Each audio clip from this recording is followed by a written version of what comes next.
Can it seriously just start streaming without allowing me to end the episode? Oh sh! All right. Well, we are live. Welcome to the Press Start Ah, podcast with me, Hazmat, the living embodiment of a chainsaw trying to sing opera. And with me is Rain. his autistic sidekick. That you said that wasn't me. And this is the episode I've been With me. looking forward to the most.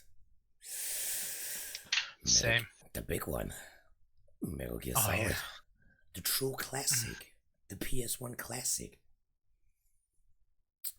The genre-defining game. That is my way of putting it, but I like that Yeah. definition. Uh, So, just to start us off, I would like to know what were your first impressions of Metal Gear Solid, and where did you my experience it first time? my first impression was the fuck is this shit? That let me finish. Let me finish. So this was back when PlayStation 3 and Xbox 360 was like the current generation. Because I didn't play PlayStation as a kid. I had Nintendo and Sega and shit. Hmm. So I was like, what the fuck is this shit? And the more I played and progressed, the more I started loving it.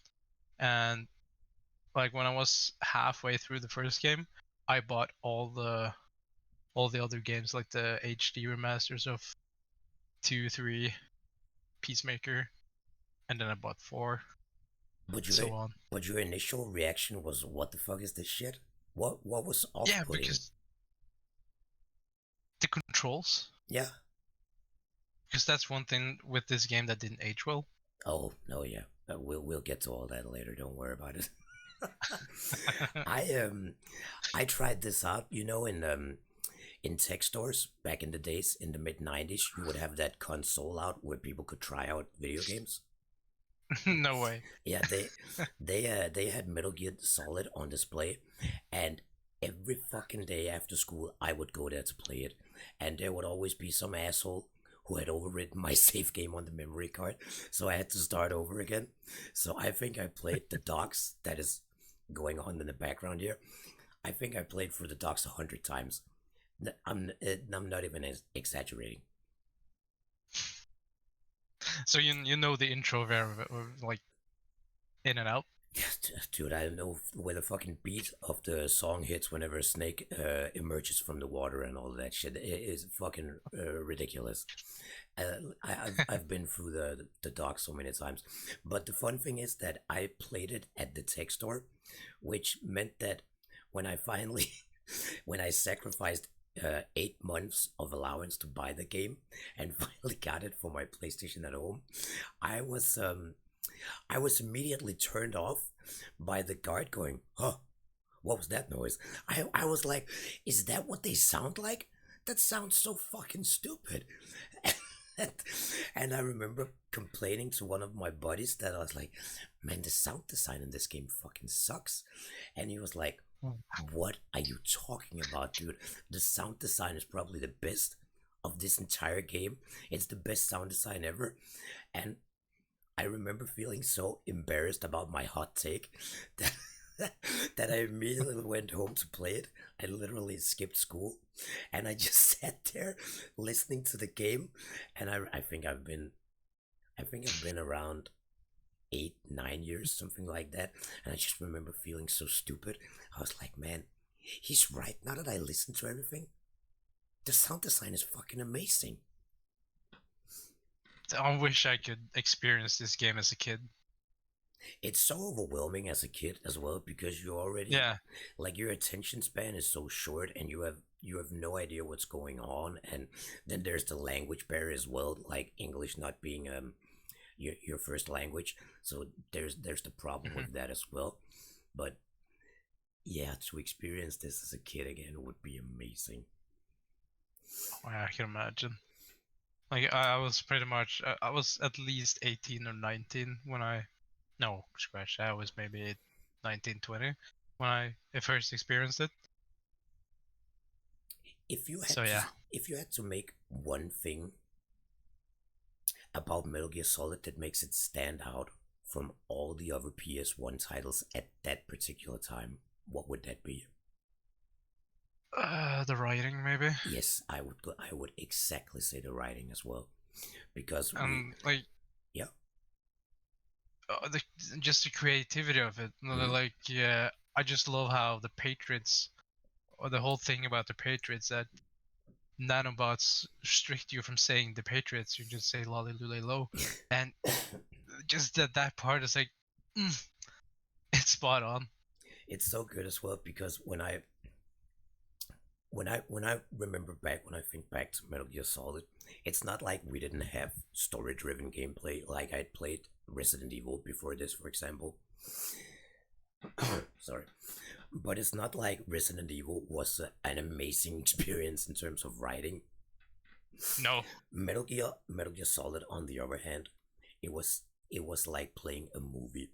It was like you were the protagonist of a movie, and you got to yeah, play through the movie.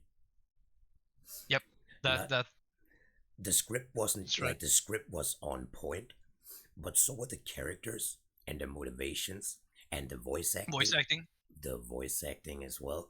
voice acting. Like for a PS1 game, the voice acting was just interstellar, like futuristic. Nothing, nothing even came close to this back in the day. If you compare what goes on in the background right now with Snake assessing the high end and talking to the colonel, and then you got the Jill sandwich from Resident Evil 1, like it's fucking night and day. Or like the scene in Resident Evil where he sees the pool of blood. He's like, is that blood? it's it's so incredible how vast the difference can be in terms of the implementation of writing and the quality of the writing. Yeah, that's true. Kojima's he's a legend. Want to talk a bit about the gameplay mechanics because like it's not like stealth games hadn't been a thing before this. If you look at the two games that came before Metal Gear Solid on the PlayStation 1, there was the what was the first one on Super Nintendo? I think it was Amiga. Like originally, I think it was Holy the shit. Amiga. So it's Yeah, it's and not then it got re-released. yeah, so it's not like the stealth concept was foreign to Metal Gear Solid at all. That was basically what it was based on. But the way they Yeah, executed the stealth mechanics with the vision cones, that was really something special to me, because that meant that when you got the hang of the game, you could basically play it by just watching the radar. You didn't even need the main screen, which is, I don't know, from a user experience standpoint, might not have been the best idea. But then again, you could always challenge yourself by, playing on a difficulty where the radar wasn't existent. yeah. If you get spotted or using a chaff or some stuff like that, you don't have the radar. Yeah, So there's still, like, yeah, you can pretty much play through the entire game with just looking at the radar, but there are points where the radar don't work at all, and I would say that is actually a great thing, because if you think about it, the cone vision, or vision cone, or whatever you want to call it, that's still a thing today. it is. It's just not as visible as in this game. It's also pretty crazy how the vision cone just defines stealth gaming, because like you say, you still see it to this day. Yeah, But also the use of sound design and the way that the enemy behaves, like they would notice Snake's footprints, uh, if he walked in the snow, for example. I always thought that was mind blowing to me back then, that you could have the enemy react to your footprints in the snow.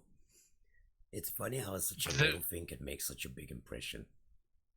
oh yeah, and that's just getting a little bit off topic, but that's like one of the things that made the first couple of Splinter Cell games really good as well, Oh yeah, because they had that level of detail as Metal Gear had. just a second here. I'm getting whispers in my ear that the link So the live stream isn't working.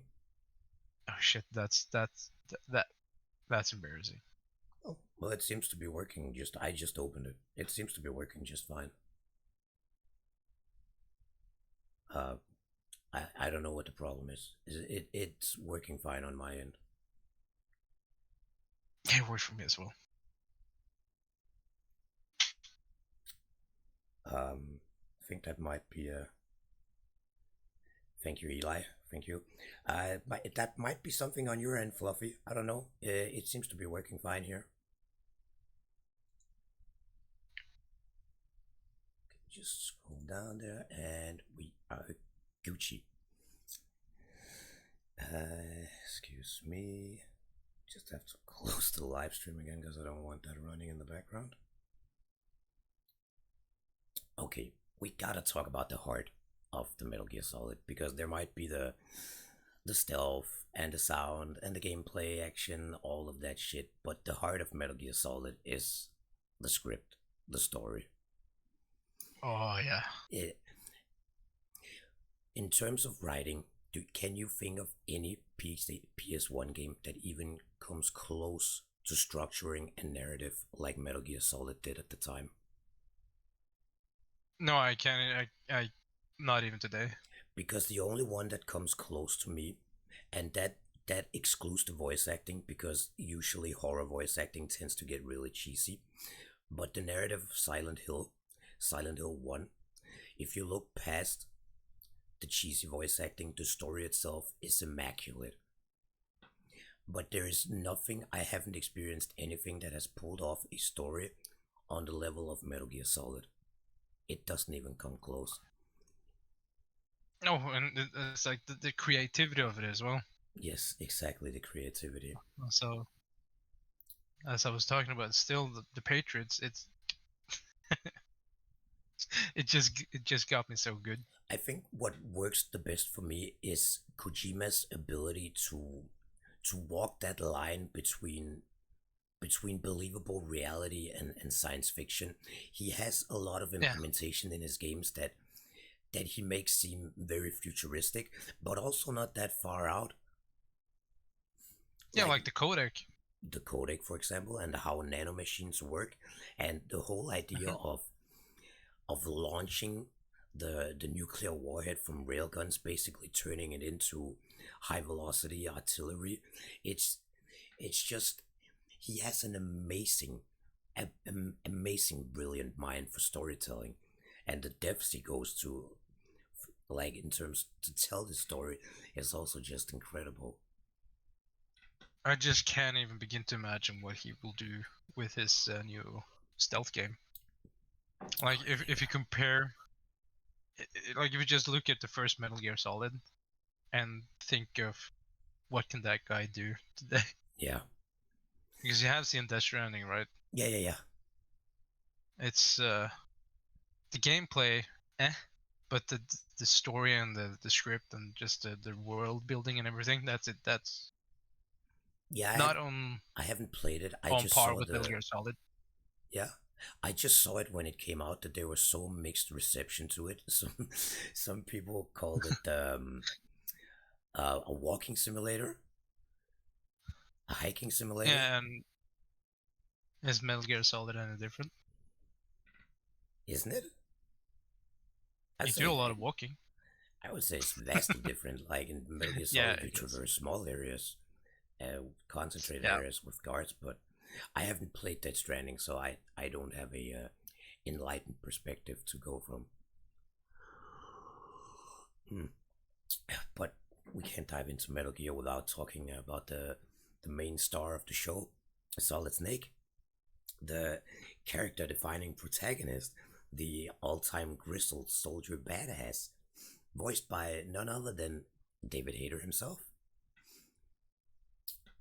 He was actually the main reason why I fell in love with the character Snake, because one thing is the script and the motivation behind Snake. Well, I don't know if Snake has a lot of motivation to go into Metal Gear Solid, except he was fucking kidnapped and and forced into service again after retiring. But David Hayter just embodies that character of Snake so well. Like, talk about getting a Yeah. role and just taking that role to another level. He is what D- d- he to Snake that there might be a no, I'm gonna go there. To, fucking David Hayter might be to Snake what James Earl Jones is to Darth Vader. There, as I said it, and I don't regret it. yeah, that's 100% correct. It's just meant to be. It really is. But I feel like a lot of the characters in this series does the same, like Liquid Cam Clark. and Ocelot. I love Ocelot. Yeah, It's a great character. they're all amazing. But I would say that like Otacon, Snake, and Liquid, like Solid and Liquid, those three is like my favorite characters in this game because of the how well they're played. Dude, I gotta ask you then, in terms of supporting character, because the fucking Metal Gear Solid world is always divided on, is it bros before hoes? Who is the best supporting character, Otacon or Meryl? Otacon. I mean, I, Meryl's my girl and everything, If but you I gotta go there too. if you look at the if you look at the fourth game, Otacon all the way because at the end of the can I spoil? Yeah, spoil away. Because at the end of the fourth game, who's crying over thinking that Snake is dead? It's not Meryl. That's Otacon. Yeah, I guess He that's can't true. hold those tears back, and neither can I. Even though I know Snake is still alive, it's just that the thought of Otacon being that sad over Yeah. losing Snake, and Meryl's like, she's like 10 minutes away from getting dick. Jesus. That's why Otacon is the best supporting character in Metal Gear Solid. From He's the also there the entire way. His fucking grandpa worked on was the part of the Manhattan Metal Project. Gear, Yeah, it's true. and like it's been in his family. Like, how can he not be the best supporting character? Meryl's just I can say it. I kind of feel like Meryl, she kind of represents the player to a certain degree in the first game here. She's in awe of Snake. She looks at Snake like this in this perfect hero, this legendary warrior, and it's kind of like how the player views Snake as well. But it's not the way Snake views himself, which is kind of a great contrast. Snake is not the usual kind of badass hero like who just rambos through everything. He somewhere deep down hates what he is, that old grizzled killer. He has some sort of self deprivation, some sort of hate to himself for what he's done through his life, and I don't know if he kind of accepts it and just feel like this is the world he's forced to be in, and he just has to deal with it. And sure, it's just not the nanobots. Maybe. Like, if you think of it, that guy, that isn't he like a clone? Yep. Yeah. So it makes sense. It's in his DNA. It's that is true. It's in his DNA. Yeah. Um, But yeah. one supporting character that often gets a lot of shade and isn't talked a lot about in Metal Gear Solid One is is my main man, Frank Yeager, Gray Fox. I always thought that He. Yeah. I always thought that he was the best part of Metal Gear Solid. I absolutely love everything about him. The exosuit, the sword, the the violent, severe, crippling PTSD, the the the backstory to Gray Fox is just so macabre that they dug him out of a minefield after he got blown to bits and then experimented on him It's just so fucking sick. And yeah, I absolutely love Frank Jaeger's backstory. It's such a great callback to, if you haven't played the game, you wouldn't know. But when you look up the story between the two, it's it's such a great twist that Frank Jaeger comes back. Because if I recall correctly, he was the one that taught Snake everything he knows in the first two games. One of the first two games, Gray Fox shows Snake the rookie how to do infiltration missions and shit like that, right? I I can't confirm or nor deny that because like the story before the Solid games is kind of blurry to me because I haven't really looked at it that much. I, I I'm pretty sure that's how it all hangs together. I don't know if I can say that in English, but yeah, I'm pretty sure that's how it is. Where did my window go? I'm missing a window here. Uh oh. There we go. Okay, we good again. Or are we? Yes. are yes. Good. All right. You mentioned Liquid and Revolver Ocelot before. The the entire Best villains ever. yeah, I would say the entire Foxhound squad is just a line of badass characters and awesome bosses in general. I think that Yeah. while Sniper Wolf might have been my least favorite of the boss battles, I still enjoyed Right. her as a character. Oh, I thought you were gonna say like she's like your least favorite period No, no, no. because I think she's so freaking cool. Yeah, I love Sniper Wolf as a character. I just feel like and the whole cinematic sequence with her and Meryl and Snake is nothing short of amazing. But the boss battle Mhm. itself with Sniper Wolf is not very exciting. Yeah, I gotta admit that's pretty like kind of half-assed. The second But one like, is also not much better. what are you gonna do? It's a sniper. Yeah, exactly. It's just like when we're playing Hunt, you know. You can't see the sniper and can't hit him, I just and that's remember, boring. I just fucking remember chalking diazepam as I'm trying to shoot this bitch running around between the fucking trees. It's like eating diazepam like it's fucking Tic Tacs, Yeah, just popping a piss. just ODing in the middle of an operation because I can. I I gotta touch on Liquid here because to me he is such a fascinating character. Like Snake isn't your typical Rambo fucking protagonist, and Liquid isn't your typical I'm gonna take over the world villain either. Because Liquid's No, inferiority complex is what drives him.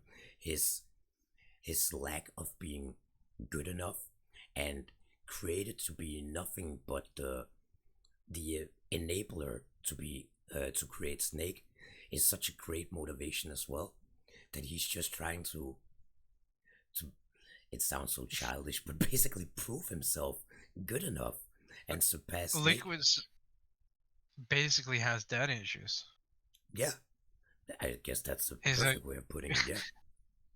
he's like, look at me now, daddy. I'm on top of a Metal Gear.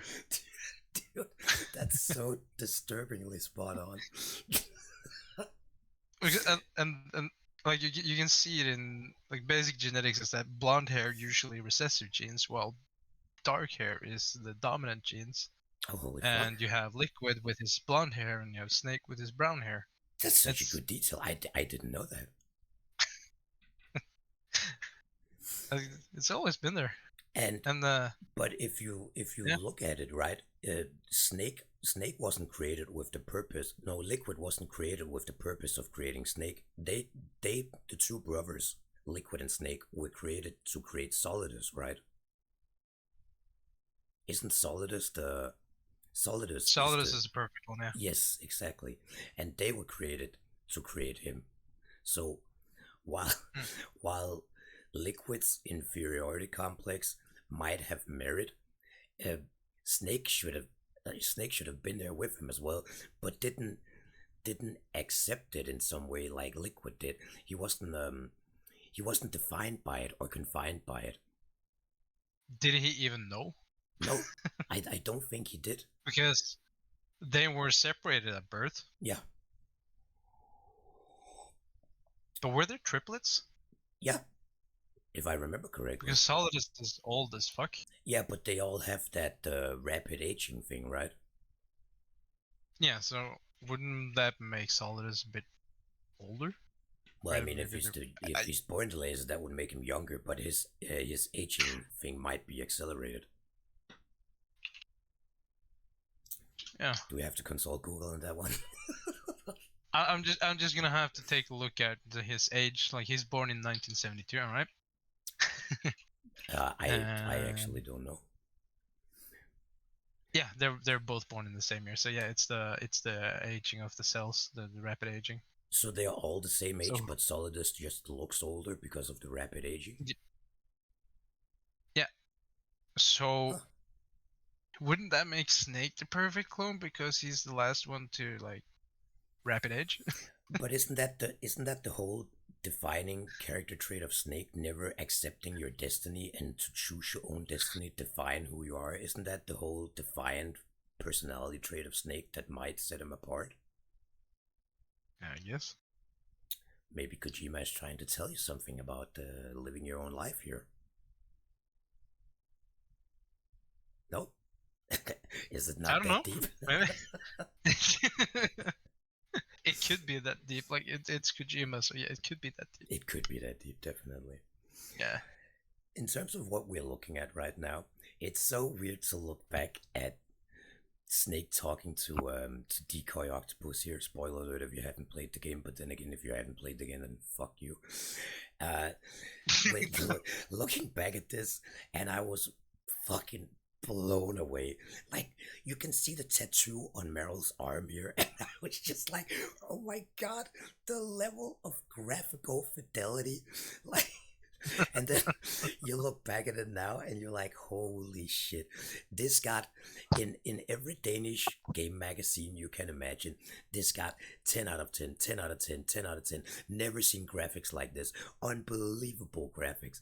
And now you look at it and it's just pixelated Tetris blocks of incoherent patterns. It's so crazy how much times have changed since then. And that's why I really hope that with the Metal Gear Solid 3 remake, that they will eventually end up with the remake of this game. Yeah, I mean, you said the R word. You brought it up. I just want to point that out because we gotta talk about the Snake in the Room, the Twin Snakes remake. You can hate on it, but you can't. There's it's a good game. It is a good game, and it actually improves on so many aspects of the PS1 classic. Yeah. But there's just that one tiny thing about the cinematic direction that just fucking. I mean, Snake at one point, if I recall correctly, does a fucking spinning back kick on a flying boulder or something like that. At another point, he does a backwards flip off of a fucking missile flying right towards him. Isn't he surfing on that missile? Oh, he's not surfing on it. I've only played Twin Snakes once. Yeah, the Liquid's Hind fires a missile at him, and he jumps up and bounces off of the missile before he takes down the Hind. So it's a bit so. What I do want to point out in the remake though is that Gray Fox's fight against Rex actually better than the original. Better than the original. Yeah. But he's also the only person that should be allowed to do shit like this. Yeah, because he's got the nanobots for it. Yeah, he's got fucking an exoskeleton, and yeah, he's just a steroided up hyper tech ninja. So yeah, he can do flips and shit like that. I can dig that, but Snake can't, and he fucking can't roundhouse kick fucking cement flying through the air. Fuck off. Yeah, Like, that's got a point there. but but but with that out of the way, in terms of boss battles we were talking about before, Sniper Wolf being a bit boring, what would you say is the king of kings in the Metal Gear Solid 1 boss battles? Is that even a question? Of course, it's the Twin Snake fight. No, in terms of the PS1 Yeah, the Twin Snakes. Twin Snakes, like when you're fighting Liquid. Exactly. You think so? Hand-to-hand combat. Fucking pecs out, abs out. Just men beating up each other. I didn't really like that one. On top of Rex, I thought Like, the the battle reason with Rex I was like cooler. it is the reason I like it is because of the dialogue, not because of the actual combat. Yeah, It's, and they it's settled just the the differences. setting and yeah, exactly. So I didn't like the car part afterwards. Oh no, it's so drawn out, dude. That fucking Yeah, car part aged so terribly. it takes forever. Yeah, it takes forever. I would also say Like, the first tank battle with Vulcan Raven. I've never been a fan of that either because the wonky throwing mechanics of the grenades, it's awful. yeah, I think my favorite boss battle has to be Psychomantis, just for the setting and the dialogue and the character of Psychomantis as a whole. I've always found him to be so fascinating. I don't know why, but when I played this as a fucking 19-year-old and he started moving my controller, I was like, what the fuck? I did not expect that at all.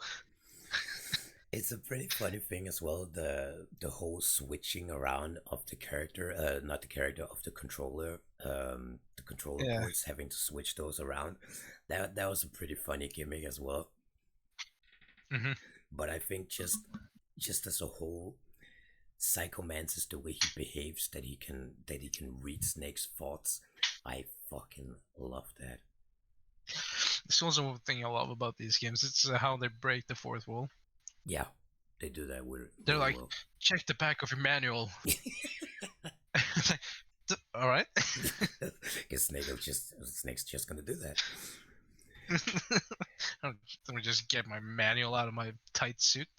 I know I was praising Gray Fox before. He's my boy and all that, but on the hardest level of difficulty in this game, fuck that guy. Fuck that guy. You have no idea how many times that guy has kicked my ass. Like on what's the most difficult, highest difficulty setting? Is it extreme? I don't remember. Something like that. Holy shit, that guy has kicked my ass so many times. Like, it's definitely the boss that has killed me the most in this game. And that's Gray Fox, without a doubt. He is just absolutely ruthless. Oh, For me, it's Rex. Rex? Yeah, the Yeah. laser and the fucking rockets. Always kidding me. Oh yeah, the fucking homing rockets, they're a pain in the ass. Yeah.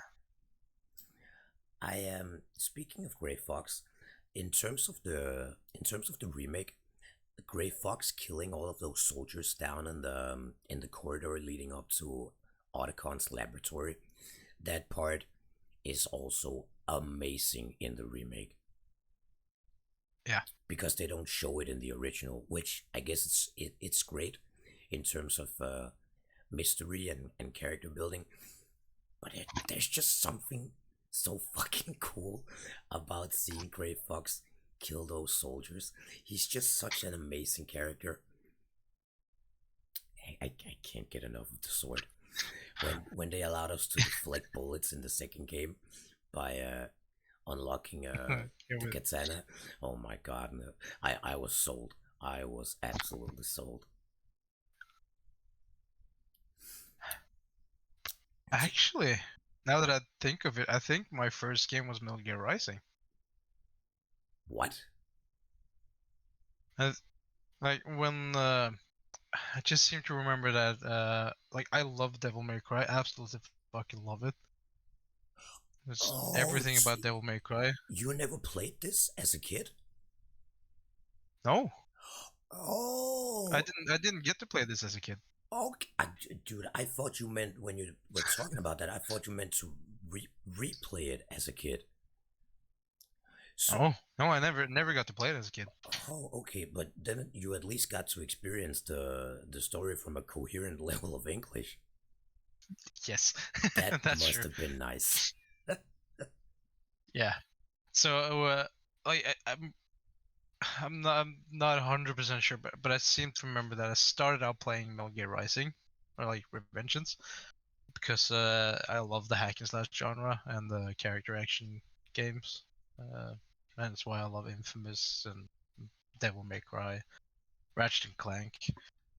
So I think that like that's what got me into the entire series, and when I saw Raiden, I was kind of like sold the whole Cyborg Ninja Oh, I was about thing, to and say, then you have the no one got sold on Raiden. I was in Rising. Yeah, yeah, He's yeah. fucking amazing, but When he's the second ninja. game, no. Yeah, the Yeah, fucking but everyone hated and then Raiden. like imagine starting with Rising and then go to Metal Gear Solid 2. It's like this guy's a bitch. Who's this whiny pussy? But then again, as like if you know his backstory when going into Metal Gear Solid 2, you can't really call him a bitch. Oh no, he by far has the darkest origin story of any character in the game. Yeah, Kind of want to and touch on a thing that might be that might be an ongoing theme within the Metal Gear Solid world, which is the anti-war themes that the game portrays. Is Metal Gear Solid an anti-war game? no. No, Why would they make the Metal Gear X to end wars? no. I mean, in terms of message that the game is sending, is Metal Oh, Gear then an anti-war game? Because you have the protagonist who doesn't really who's basically forced to go on fighting in war, a war that never changes, and he's basically hating everything about what he's forced to do, while everyone and around him if you praises him for it. if you think about what Big Boss did, he started a private military, and that's not anti-war. But then again, his private military was to stop like nuclear war and shit. Yeah, But he also contributed, he did. They all contribute. and if yeah, and if we're gonna use Metal Gear Solid 5, fuck that game by the way, should shouldn't shouldn't be released. It's horrible. It's I, I, I don't consider it canon really. holy shit! Just fucking that that bombing game is fucking just no. MGS5 here. Yeah, that is horrible. Like whoever greenlight that, stick something up your ass. I mean, I'm not gonna lie. There's a reason Kojima barely got his name on that game. I don't think he wanted to have his name on that game. I actually enjoyed it. Well, fuck you. I That's, I played the what's it called? I had the testing demo thing when it came out, Ground Zero. I think it was called Ground that was Zero. fucking amazing. Yeah, I remember that. I was fucking blown away. It pissed me off a bit. Same. It pissed me off a bit that they replaced David Hayter That pissed everyone off. with Keith Sutherland. Not not that It he was probably bad, pissed Keith Sutherland though. dude. Not that he was bad. He was actually really good. But you can't mess with my childhood hero, dude. You can't. But then again, do you know why they did that change? Yeah. Because spoiler and all that with MGS5, because it's not Snake. It's not Big Boss. Yeah, so it's kind of okay. Yeah, so that's also the only reason why I kind of accepted it, because Yeah. don't fucking mess with David. Oh, And you fucking can't do that. the fucking wildfire that shit cost. But then Yeah. again, the motivation in the end ended up being okay. Yeah. I just wish that in the end that they would have David Hayter voicing the original Snake, telling Venom Snake that he is Big Boss now. Mm, Because that would give me the biggest boner ever. that would actually be boner inducing, yeah. Oh yeah. So But that's a missed opportunity. but yeah, I would say, in general, overall, I would definitely say that despite Snake carrying on with his duties, the game conveys an overall message of anti-war. There's Yeah. there is nothing about Snake who's trying to glorify what he does or what he's done, and the whole No, like Snake's just working to get rid of war. yeah, and Meryl, who dreams of nothing than becoming a soldier and fighting side by side with Snake, is confronted by reality in the harshest and most heartbreaking of ways when she comes across Sniper Wolf, like that whole scene with Meryl getting nailed by the sniper. That fucking shit traumatized me when I was a kid.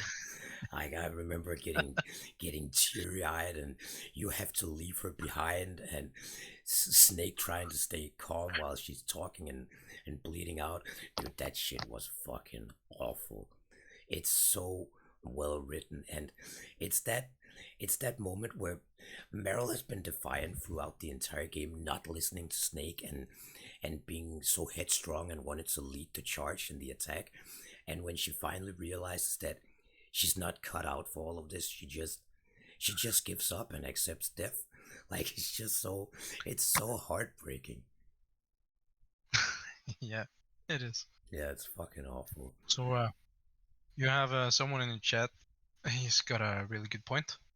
What? Why this ain't in the just chatting category? It's not? Oh, it's in Hunt Showdown. Uh-oh. Can I edit this? Oh, I can edit this right here. Let me just do this. I'll just change it right here. This that's a great point. Thank you very much. We'll just change this to Metal Gear Solid. I I actually thought I had already set this in just chatting.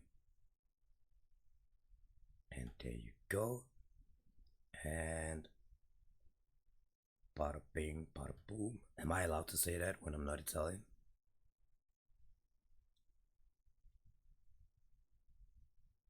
Beautiful. All right, it's changed now. We're in just chatting, and the title is changed as well.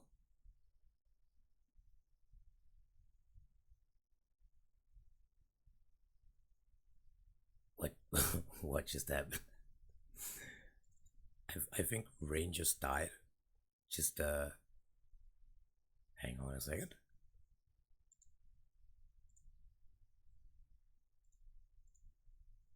You good, dude?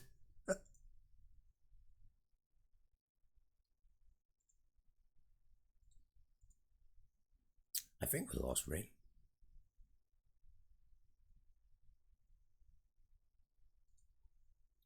Uh oh, technical issues. What do we do?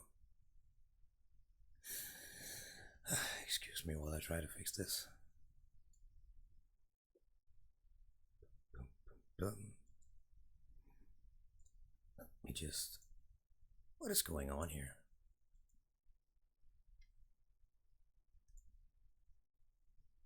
Hello? I think there might be a problem with Discord. Yeah, I think Discord might have died.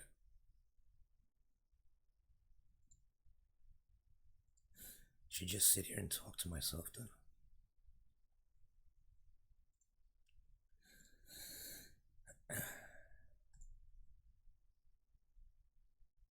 I I'm trying to load the call, but it won't it won't take my call for some reason. I don't know what's going on.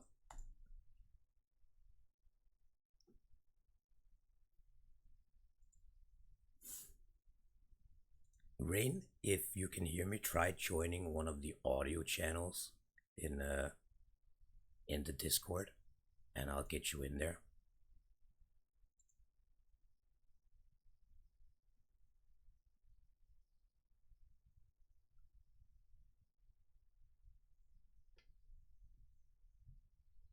What the hell?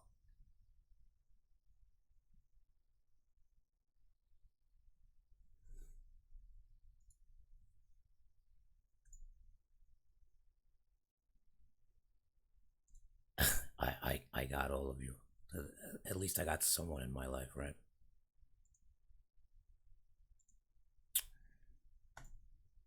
Are we back? Is it working now? Rain tried joining one of the duos in the Discord. Duo, gaming, trio, whatever, try joining in there. I'll pull you in.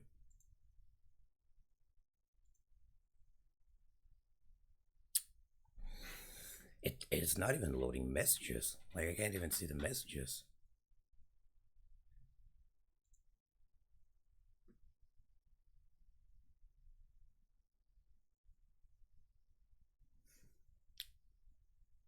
Holy fuck.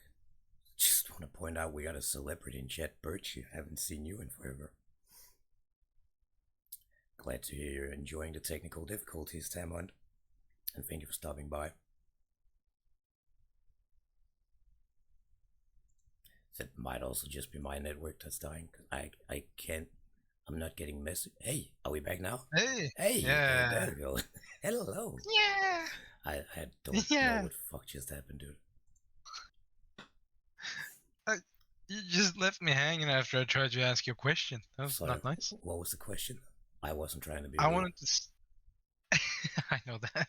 I just wanted to know your take on who's the best, like, not actor as in David Hayter, and that's the only actor I can remember the name for, but who's like the best actor in the game, like which character? I gotta go with Cam Dude, Clark as Liquid Snake because he's just no, phenomenal I'm overall. I'm not talking about the actual actor, like who is the best deceiver. The best deceiver? Like, don't you have help. it's like if you're talking about deceiving, like tricking the player, Yes, yes, like that. Decoy Octopus, like the Derby Chief, right? Is that for the whole and like the entire series? In the entire series, oh, then maybe I think it might be a tie between Ocelot and the boss. I think those two have Oh, I completely forgot about the boss. yeah, because Ocelot is a double agent or something like that, but the boss The manages to quadruple. be fucking triple agent or something like that. Spoiler Oh, alert, she's by an the way. octo agent. The boss was like next level. She was doing while the nations were doing chess, she was doing omnidimensional chess. She was quadrillion steps ahead of everyone. Yes, exactly. Yeah, I think she's probably the smartest of them all. What was that a hot enough take? Who was? The boss. I would go Yeah, with the yeah. boss. I I would say Ocelot, but it was kind of mostly because I forgot about the boss. But yeah, I would still say Ocelot. Now that you talk about Just deceivers, because of yeah, just because of like what he does with his arm, how he's able to switch between Ocelot and Liquid, yeah, and nobody understands how. Nobody knows that it's just the same guy playing a trick. yeah, that's pretty awesome. Yeah. It's also when you talk about deceiving, it's pretty funny that we we basically never see Decoy Octopus in the entire game. You see him disguised as the Darby Chief, but you never see what Decoy Octopus actually looks like. It's it's a pretty funny gimmick, and it's such a small thing, but it always made me chuckle that you never know if you hadn't looked at the game manual that you received with the game, you would have no idea who Decoy Octopus was. You would only know the Darby Chief. Wait, he's in the manual? Yeah, when you see Foxhound as they're lined up, Vulcan Raven, Liquid Snake, Ocelot, Mantis, Sniper Wolf, and so on. He's standing there as well. But if you hadn't seen him there, you would have no idea who he was because he's only you only see him disguised as the Darby Chief. I'm gonna take a look at this. I have the manual here.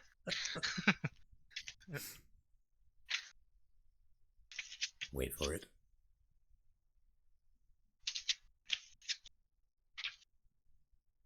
All right, so Drum roll. which one is it? He's the one that looks like a balding vegetable. He's standing in a closed trench coat and he has like a vegetable bald head. Like right next to Snake, I guess. It's gotta be him. Decoy Octopus. I just need to see where he stands in reference to the rest of the boys. Yeah, that's the guy with the. He looks like a balding there vegetable. he is. Yeah, that's Decoy Yeah, I Octopus. see him now. I don't think I've like looked through this manual recently, so No, but that's like you only see him disguised as the Darby Chief, and he dies when Snake gets into contact with him. So that's the only time you see Decoy Octopus. But he still has like full art. Yeah, so that's dedication. That's pretty. That's He's a lot of dedication. He is a member of Foxhound. Very little is known about him. I mean, if you look at it from a player's perspective, you basically know shit about him because, like, you never get to see him, and he doesn't utter a word. That's true. I guess he doesn't even have a voice actor, right? Why would he need one? Let's see what. No, I don't think he has. Let's see what the wiki here says. Also known as Donald Anderson, that would be the Darby Chief. So Decoy Octopus was Mexican. I did not know that. I don't know. I don't know. That's funny. He doesn't look. He's Mexican. It looks like he's white with like blonde hair. El Descaiso. That's his Mexican name. He actually has a Japanese voice actor. Oh, that's just the guy who does Donald Anderson. Yeah, I was about to say that's got to be Donald Anderson. Yeah, that's just the guy who does Anderson. That's pretty funny. So yeah, he's basically just basically just world building disguised as a main character. Yeah. That's Kojimaing. Dude, and we can't go into Metal Gear without talking about the most important thing, the plot twist. The plot twist. Spoiler alert, if you haven't played Metal Gear Solid, I refer to you what I said earlier, and we're gonna move on anyway. That was fuck you, by the way. When you finally find out that you are not sent there to be a Rambo type, all one-man army, all destroying, killing machine, you are just there as a biological weapon. That blew my fucking mind back then. There are so many twists and turns in the political aspects how Rex did did I didn't lose you again, did I? Oh, oh, you're back. You're back. Welcome back. She just keeps dying for some reason. So the plot twist. The plot twist. There's so many, the twists and turns of the political world with ICBM treaties and Start 2 and the whole play between Russia and the United States after the Cold War and the fallout of that with the nuclear arms race turning into this battle for the highest technological superiority. It's all so good, but Snake being a biological weapon sent there to simply just get into contact with the bad guys to kill them off. It is such a phenomenal fucking plot twist that I I still hold it as one of the best plot twists I've ever experienced in a video game. No comparison. I can't even I can't think of any game off the top of my head that even comes close to that in terms of plot twist. But there's so many of them There are, as well. Yeah. but it also when you then when you then start to realize this is exactly why they chose Snake. He's just an old, useless asset to them. Like it's just so the decision behind choosing Snake wasn't the story between him and Liquid. It wasn't their relation. It was he had the experience and they could discard him. That was it. Yeah. And And yep, I was just you can keep going. I'll take you. After. I Just I go. I never remember his name, but the guy who talks to Snake after he's beaten Liquid on top of Rex, the guy from the White House, after Solidus has approved the bombing of the Shadow Moses Island. Uh, what's Solidus' name again? George something? It's not George Foreman. That's the guy. That's the guy with the grills. George Sears. George Sears. That is Solidus as the president, and we don't even know that. They just casually throw in like, oh yeah, by the way, the third clone is the president. That's just like that. It's not even hinted. It's just like we're gonna set this up for the next game. Fuck you. Yeah. So, but they're also like, yeah, just fucking bomb the place and get rid of it, and we don't even care. Oh, if you have some data on it, yeah, you might. I might let you live. Oh, you don't have it? Okay, we'll bomb the place then. just so, it's just so fucking cold. It's amazing. Sorry, what were you about to say before I did my 20-minute rambling? I just wanted to say that like the plot twist that I enjoyed the most was the ending of the fourth game after the credits. You're like sitting there and holy shit! I just finished the entire series. Snake is gone, and then when the credits over, you hear Ocelot talking to the president. I don't even remember that. I think it's been 10 years since I played Metal Gear Solid 4. It's just that he's like, he's just calling the president saying that it's done, basically. Oh yeah. You think that's a better plot twist?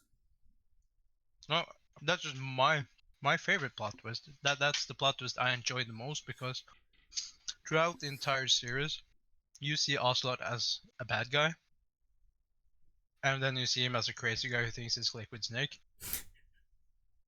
And then at the end, he was actually never the bad guy. He was the good guy. He's been the good guy the entire time. Yeah, he was pretty good at pretending to be crazy as well. Yeah, and that's why I enjoyed. That's why he's one of my favorite characters of the game as well. Oh, you know what is a great plot twist as well? The whole story of Naomi. The whole story of Naomi being brought up as an orphan, living in poverty, being close to death by poverty, hating hating Snake's guts for what he did to Frank Yeager, and Hmm. joining Foxhound just to kill Snake, only to find out that the reason she was an orphan and all of that shit was because Frank killed her parents. That Okay, is yeah, that's a pretty good twist that's as well. just such a fucking insane twist.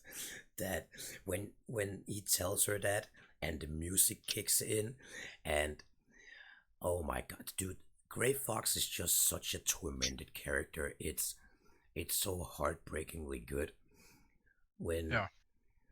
when he says he's something like what the hell is it he says when he's crushed under Rex's foot, that he's like a shadow of death, something like that, neither truly alive Uh, nor truly dead. Something like that. I can't really remember because last time me and some friends played through the game, I fell asleep. I slept for 18 hours that day. I Jesus. slept through the entire playthrough of the first game.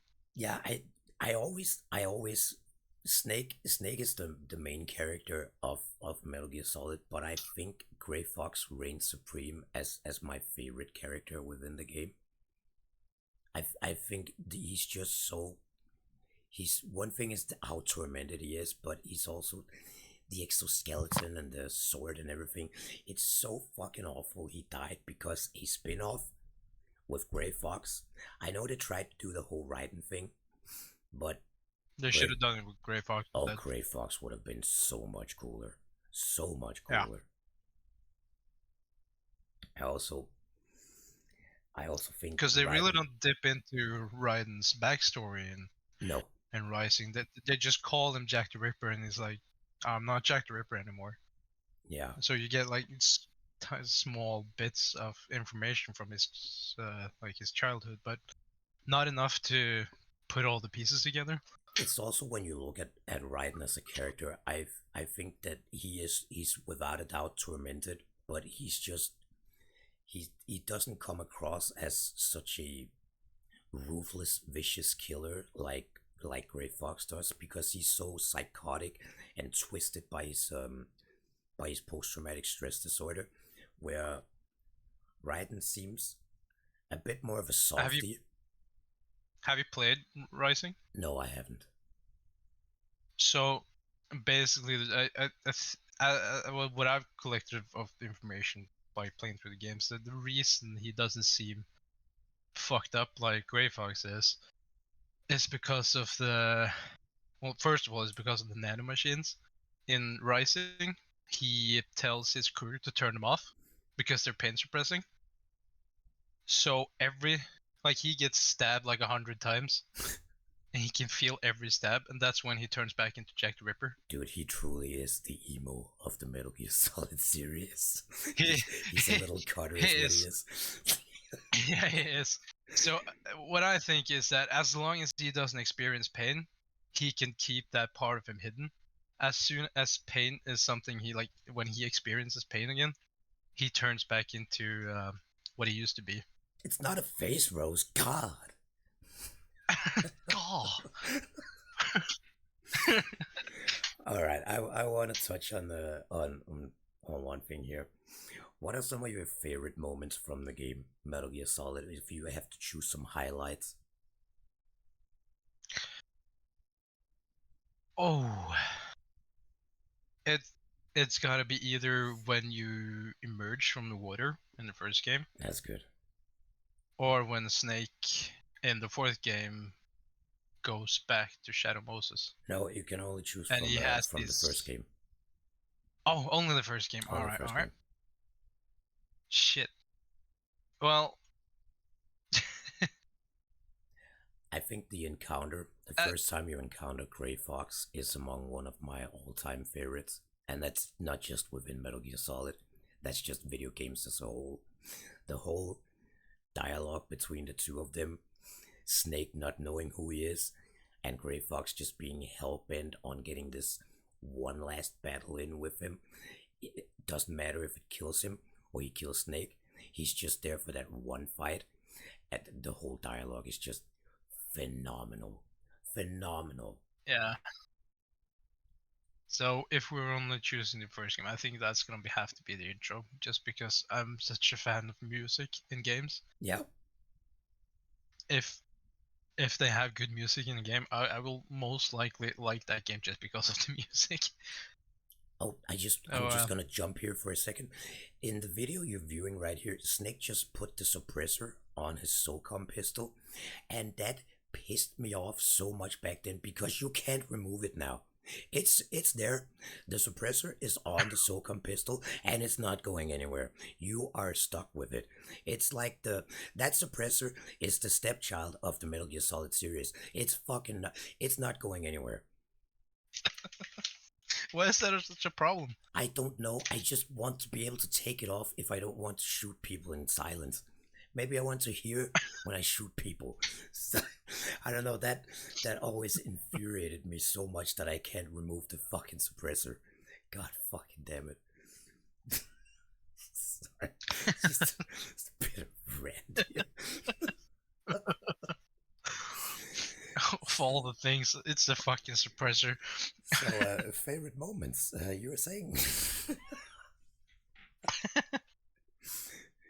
um, I also hold the meeting with the meeting with Psychomantis, where he not not the first part, though the first part is amazing, but after you beat Psychomantis, and he talks about what made him crazy, like diving into the minds of all of those serial killers and murderers and just the criminals in general, how it frustrated him so much that the only thing they think about is procreating. That's all humans care about deep down. The deepest desire in all of us is all about procreating. And that's why you think Snake is unique and admire him, because Snake doesn't have that desire. He's just so sick and twisted and just wants to fucking be a soldier, and that's all he wants. If you think about it, being horny is one of the human's weaknesses. Do Yeah. you think Liquid gets horny? No, I think Liquid is the exact same as Solid Snake. I think they're exactly the same. Alright. Probably, yeah. But that's a deep question. Do you think Liquid gets horny? That's, that's one of those great philosophical questions. That's probably one of the things that I would like. If you'd ever meet Kojima, that's one of the things you'd ask him. Like, ca- did Liquid get horny? and how often were Liquid Because horny? And when he got horny, where did he rub his snake, and did it get solid?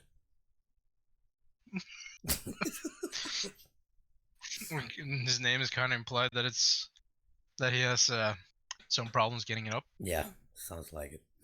We have to go over the game as a whole, the gameplay. How did it age? The game itself aged very well, except for, in my opinion, the movement, like the steering. Yeah. The gameplay itself, like what you do in the game, it's still fun, but the clunky controls, like like you said, the tank fight with Raven. Which is coming up right here. Yeah, exactly. That's and so that didn't work that well. Yeah, I also gotta say the game as a whole, it's aged pretty well. It's it's not one of those PS1 games that are basically unplayable at this time, but in terms of story, it's basically it's gonna stay relevant. It's the story is untouchable. The controls might have seen a little bit of aging, but I would still say yeah, it can still hold up. Like as my friend told me when we played this game with him for the first time, it changed his life, and that was last year. He That's had never pretty played Metal Gear. that's pretty amazing coming into a game. When did Metal Gear Solid release? 1999? Yeah, Was it 1999, 1998, something like that? Man, I gotta I'm check pretty sure my. it's 1999. Let's check Google. That's pretty amazing to come into the universe of Metal Gear Solid. Basically, what 25 years after release? Hmm. When did it release? And he loves it. 1998. Yeah. So holy shit, to come in 25 years after the game has been released and have it having such a positive impact on him, that's absolutely incredible. Like, we went through the entire series, and his favorite game was the first one. And that says a lot about the game. Yeah, Like, how it aged. I think. Because me and like that other guy, like there were three of us. It was me and the two other guys. One of them, he played this game with his dad when he was a kid, Oh, that so must he have been has like nice. great memories of this game, Yeah. and like he knows this game really well. Second guy never played it. He's only played like Peace Walker and the fifth one, Man, I'm so sad I and didn't get to play Peace Walker. you can still play it. Yeah, I can. I should. It should be really good. I just wish they would re-release it with cutscenes instead of comics. Could actually be pretty cool. Then again, the art style from what was his name? He I have no idea. I the have no guy who idea. does the art. I have no idea who did Well, that. he does such an amazing art, and all the comics and the cutscenes and stuff is drawn by him. Yeah. So all the cool Metal Gear art is there. So at least there's that. When I think of what hasn't aged well in terms of this game, I I think about the whole PAL key shape shifting, the alloy thing of entering the PAL codes, and even though it serves a story purpose, that part even back then has always sucked balls. The whole thing about having to go all the way back to the furnace to heat up the key to then go back to that whole back and forth, back and forth, back and forth, that was the worst. It it wasn't good back then, and it certainly hasn't aged well either. No, that's I agree with you on that. I But at least like it's at the end. Yeah, but it also the only reason they do that is because it serves as a filler to get the story in between Snake and Naomi, and I just feel like Yeah.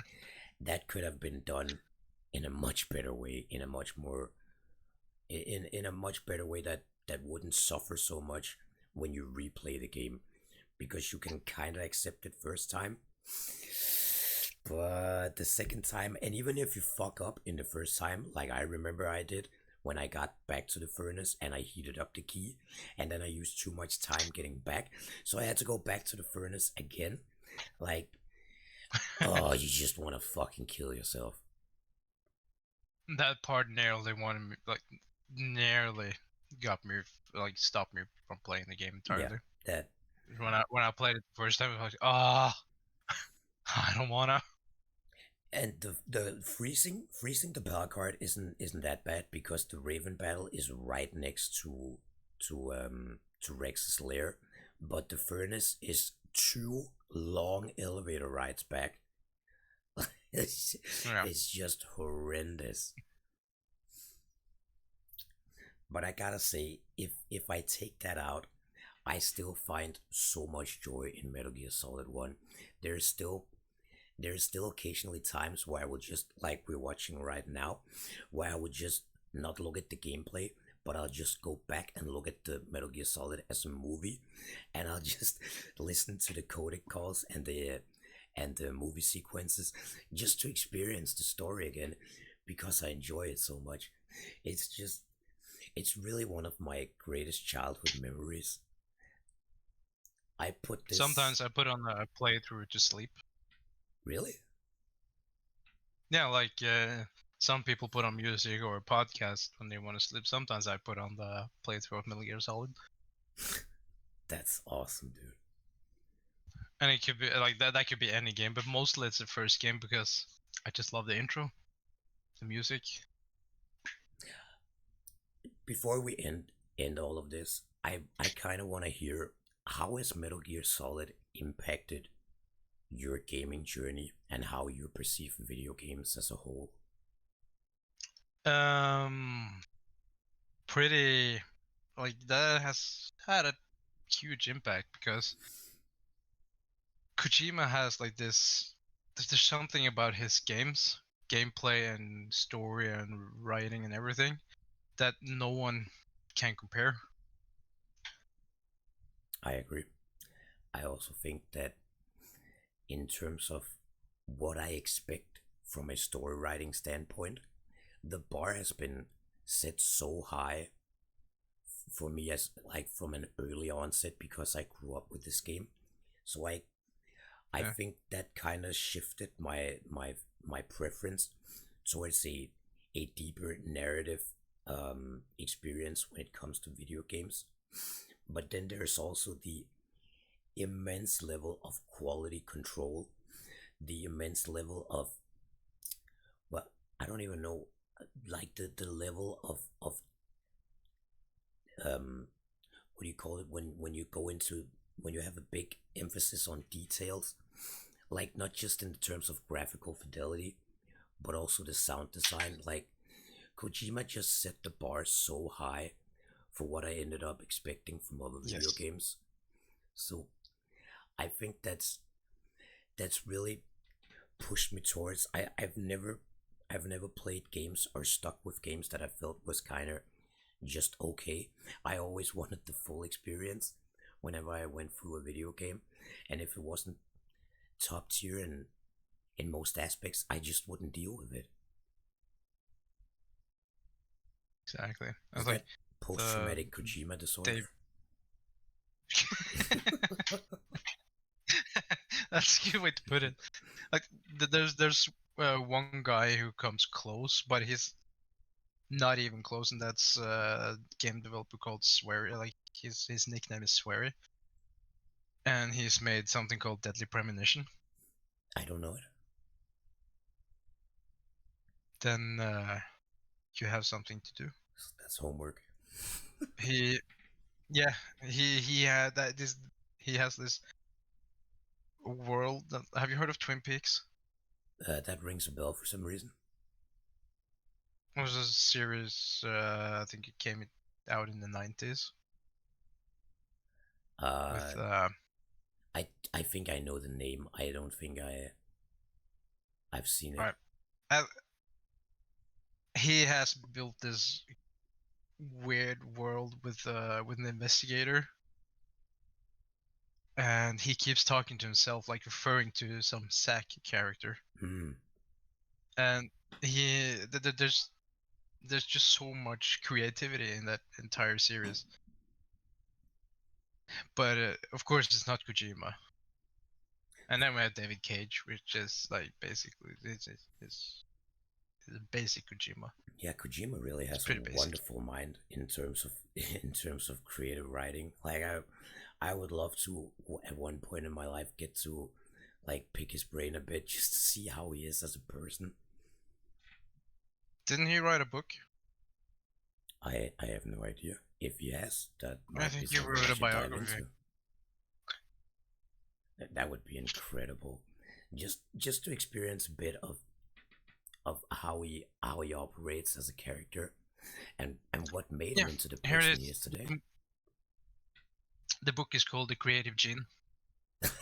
That's How such the books, movies, perfect and title. music inspired the creator of Death Stranding and Metal Gear Solid. That's the fucking perfect title.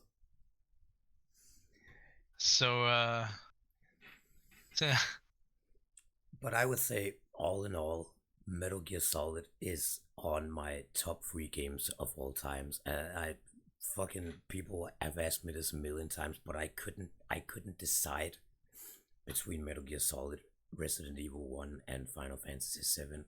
I think it's just going to be a tie between all three of them. but it's Metal Gear Solid is such a huge part of my childhood and how I perceive and what I expect of video games. So it's just such an integral part of my gaming life. I I don't know what I don't know how I would perceive gaming without living through this game. If you haven't played it, you absolutely should. If you haven't played it, you can't die happy. Yeah, I think that's that I couldn't have said it better myself. I think on that note, we think we're gonna call it quits here. If All you right. enjoyed it, if you enjoyed this podcast, then make sure to let us know in chat, in the comments, or tell us to go fuck ourselves. That's up to you. It's a free country, unless you live in North Korea. But They're not here. you don't know that. We could have someone listening from North Korea. Well, in any way, thank you for joining me, Ray. Thank you for the talking. Yeah. And Thank you for having me. of course. And thank you all for watching. I'll see you in the next one.